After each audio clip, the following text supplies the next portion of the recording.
therapist, Kristen Jacobson. If you find yourself feeling angry a lot, but deep down you know it's not really about the dishwasher or the slow driver, you're in the right place. If you're wondering why you've been feeling more irritable, snapping at people for no reason, or carrying around a sense of constant frustration, then you're not alone. One of the lesser known ways anxiety can show up is through anger, and this is especially true for men. A lot of people think of anxiety as worry, panic attacks, feeling frozen, but what they don't realize is that anger can actually be anxiety wearing a different outfit. As a therapist, I see this all the time. People aren't angry by nature. They're anxious. Their nervous systems are overloaded. And anger, even though it can feel messy, it's often just a symptom of that overload. So let's dig into why anxiety can show up as anger, what's happening inside your body and brain, and what you can do to start managing it differently. How are anxiety and anger connected? Your brain wasn't built to make you happy. It was built to keep you alive. And this is really important to understand. When your brain picks up even a hint of a threat, it goes into survival mode. And it's not just about obvious dangers like a fire or an intruder. Everyday things like feeling criticized, overwhelmed, trapped, or even helpless can also trigger this system. And once your brain flips that survival switch, it tells your body to prepare for action by flooding it with stress hormones like cortisol and adrenaline. So here's the thing. Once those stress hormones are in your system, your body needs to do something with that energy. If your nervous system leans toward fight instead of flight or freeze, that energy often comes out as anger. And it's not a conscious choice, it's a built-in reaction. So you might lash out at your partner or feel like screaming in traffic or lose it over something small, like someone breathing too loudly. Anger becomes a quick and powerful way to try to protect yourself when your system feels threatened, even if the threat isn't actually life or death. Anger is often referred to as a secondary emotion, meaning it's an expression of something more vulnerable, in this case, fear. So think about anger as externalized fear, meaning we project it outward. It can feel powerful, energizing, and keep people at a distance, which really provides a sense of safety when we're experiencing fear. So let's get into the mechanics a little more because this part matters. When the amygdala, your brain's built-in alarm system, senses danger, it hijacks your thinking brain. So any logical reasoning and careful decision-making, they completely go offline. Your body goes into full alert. So blood is going to rush to your muscles, your heart rate's going to speed up, your breathing's going to get shallow, and your senses are going to sharpen. All of this happens because your brain is getting you ready to fight or flee. But in today's world, the threats are rarely physical. They're more emotional. So someone ignores your boundaries, your boss criticizes you, your partner forgets something. Whereas one person might break down and cry when their boss criticizes them, someone else who has a more difficult time with vulnerability might experience more anger or frustration. So even when it's not a true danger, your body reacts as if it is. And that physical tension builds up until it spills out. And often it spills out as anger. This is not because you're bad at controlling yourself, but because your nervous system wasn't designed for chronic stress like most of us deal with today.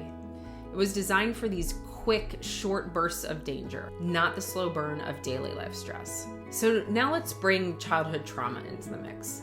If you grew up in a home where feelings were punished or ignored or not safe to show, you might have learned early that certain emotions are dangerous. Vulnerability might have felt really risky. So sadness might have gotten you mocked or ignored. Fear maybe made you feel powerless. In that kind of environment, anger sometimes becomes the only emotion that feels safe to express. It's powerful. It creates distance. It gives a sense of control. The tricky thing is that these early emotional habits, they don't just disappear when you grow up. They stick around and they quietly run the show in the background. So as adults, many people still feel a lot safer getting angry than admitting they feel hurt, scared, or overwhelmed. Again, this is not a conscious choice. It's just survival conditioning. And if you don't slow down and get curious about where your anger is coming from, you might end up stuck in cycles that feel pretty impossible to break. So knowing that your nervous system was shaped this way for a reason can really help you approach yourself with more understanding and less shame or judgment. As I mentioned before, anger typically shows up as a secondary emotion for fear. And here are some indicators that your anger might actually be anxiety in disguise.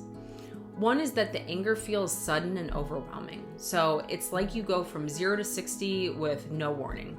One small thing sets you off, and afterward you wonder why you reacted so strongly. This reaction feels really disproportionate to the situation. Number 2 is you might feel regret or shame after an outburst. So true anger often feels justified. Anxiety-driven anger often feels embarrassing once the moment passes because it wasn't really about the thing that triggered you. And number 3, you notice anger showing up more when you're overwhelmed, uncertain, or trapped. Anxiety really thrives in situations where you don't feel in control, and anger can be the brain's way of really trying to grab that control back. So recognizing these signs is important because if you only treat the anger without looking underneath it, you're never actually going to solve the real problem. So managing anxiety-driven anger isn't about pretending you never feel angry again, right? Anger is a normal emotion, all humans experience it. But it's about catching the early signs, moving the energy through your body, and dealing with the emotions underneath it instead of just reacting. So here's where you can start. One is to notice the physical warning signs. Before you get verbally aggressive or start slamming things around, your body gives you clues that it's shifting into survival mode. So you might feel a tight chest, clenched fists, a racing heart, feeling hot. Pay attention to these signs. They're useful information. They show up before you even realize you're about to react. And the earlier you catch it, the more choices you have about what to do next. 2 is to give your body an exit ramp. So you can't think your way out of a full-blown stress response. You have to move your body to burn off that excess adrenaline.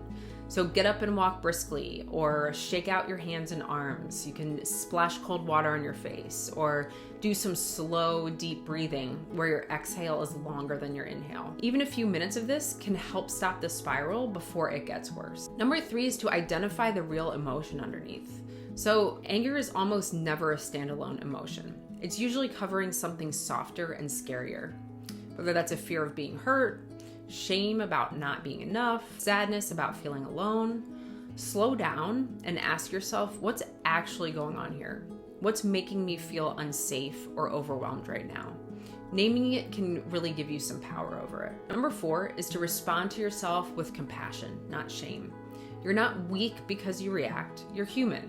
Beating yourself up for getting angry will only keep the shame cycle going. So instead, try saying to yourself, of course I feel overwhelmed. Of course I'm upset, but I'm working on responding differently now.